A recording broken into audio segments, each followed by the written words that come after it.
Welcome everyone, this is Dr. Jesse Morse of the Florida Orthopedic Specialists as well as the Fantasy Doctors. So I wanted to cover an in-depth analysis of hamstring injuries, predominantly because there's been so many recently in the NFL that I felt like we needed to do a deeper analysis in terms of getting down to the nitty-gritty of the actual medical issues. So kind of got my cheat sheet out here so that I don't miss anything about what I wanted to tell you guys. So you basically have two types, to keep it simple. You have the acute type and then you have the chronic type. So for the acute type, there's basically three different places where you can have a tear or an injury. Inside of the muscle belly, so deep inside of the muscle belly, at what we call the myotendinous junction, so basically where one part of the muscle ends and another part begins, or where the muscle inserts onto the bone.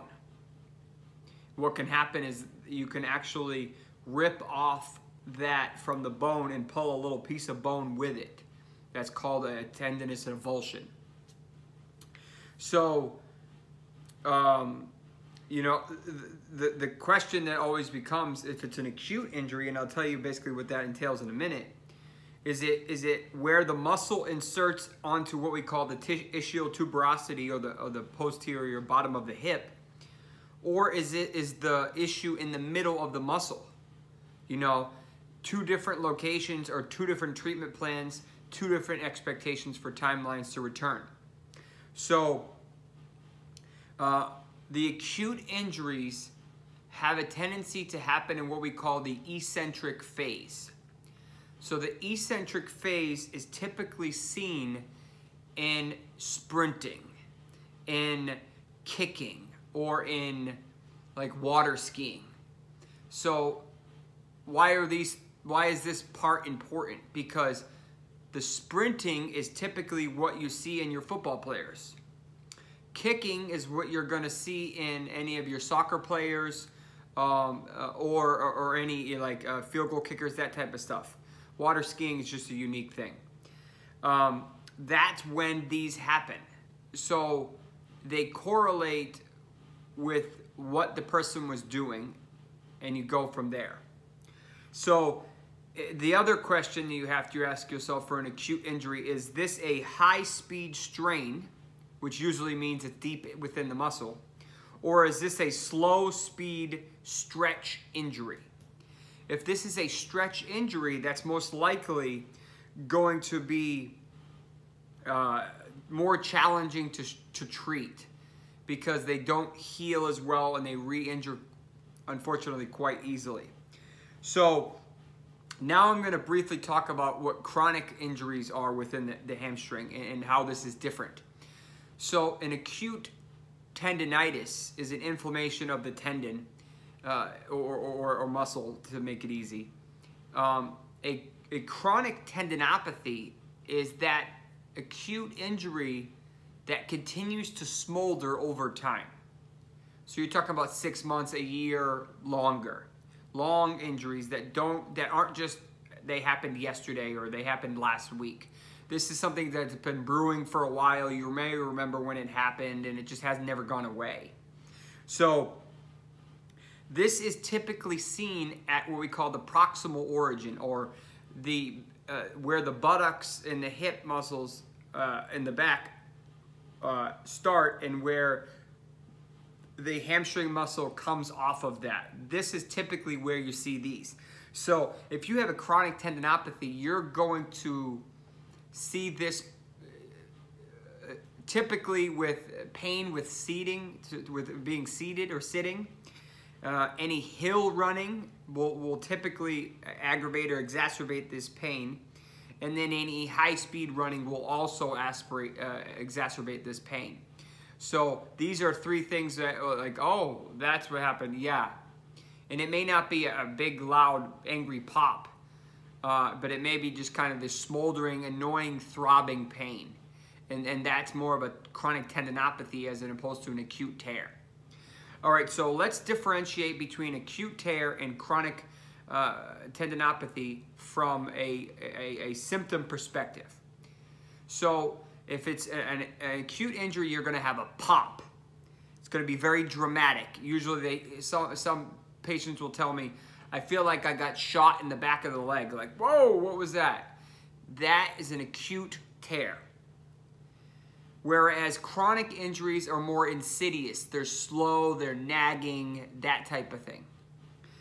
So an acute injury is going to have bruising. It's going to have a very specific local focal deficit where they may even have a little defect, a little bump or a hole in the muscle where you can physically feel that it's abnormal. That's usually an acute injury.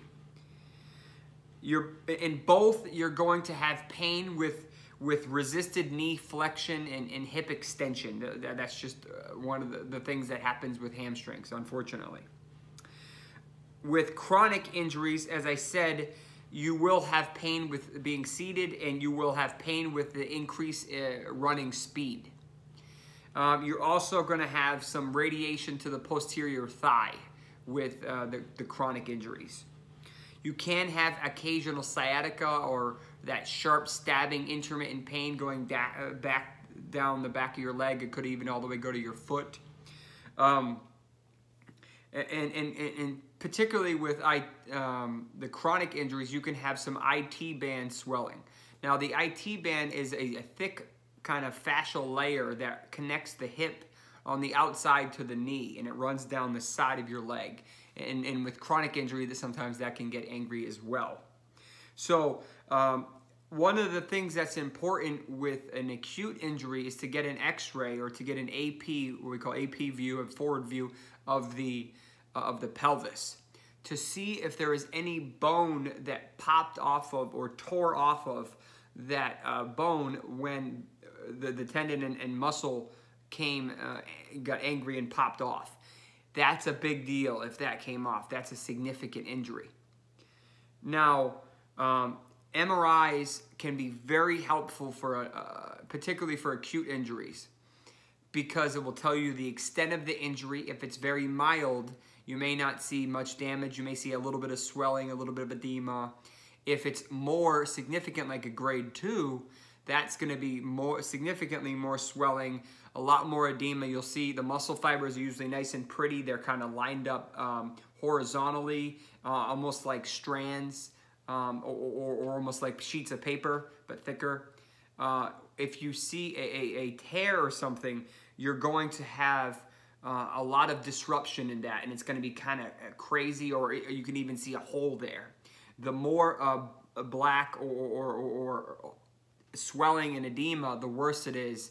And then if you look to where the bone is supposed to be located in terms of the muscle, it can be technically ripped off of that muscle, and you could have a piece, as I said, coming off of there. That would be a significant grade 3, which a lot of the times is going to require surgery just because it's not going to heal. That bone is not going to reabsorb depending on how far back it is. So the difference in timelines is also very significant. An acute injury, as I said, you basically have 3 phases. You have the mild or grade 1, you have the moderate or grade 2, and then you have the severe or grade 3. The moderate is anywhere from a week to 2, maybe 3 weeks. Now, if it's a grade 2, you're looking at 2 weeks, maybe a little short, 3 weeks up to 6 weeks. If you return too early, these will bark at you, these will re-injure. Hello, Leonard Fournette. If this is a grade 3, you are having significant damage. This is usually surgery and season ending, unfortunately. But in general, they heal well. For chronic tendinopathy, this does not heal well. This takes a long time. This is a slow injury. You're talking about 9 months, 12 months, long time. So what are the treatment plans for the two? So for an acute injury, the classic RICE principle: rest, ice, compression, elevation. You're going to try to get your normal walk or gait pattern back. You're going to avoid overstretching, which will re-aggravate and re-exacerbate that injury. You're going to slowly progress to running. Very slowly. You do it too early, you're going to re-injure it and you're going to go set back. You're going to begin eccentric exercises as tolerated. And you're going to begin high-speed running after you've accomplished everything else I just said before you return to play. You don't run your first sprint when it actually matters. This can be a problem. Oh, I'm good, I haven't tested it, but I'm good. Then they go back, they go on the field, they go for a route if we're talking football, and then boom, they re-injure it and pop it, and now they're back 2, 3, 4, 6 weeks again.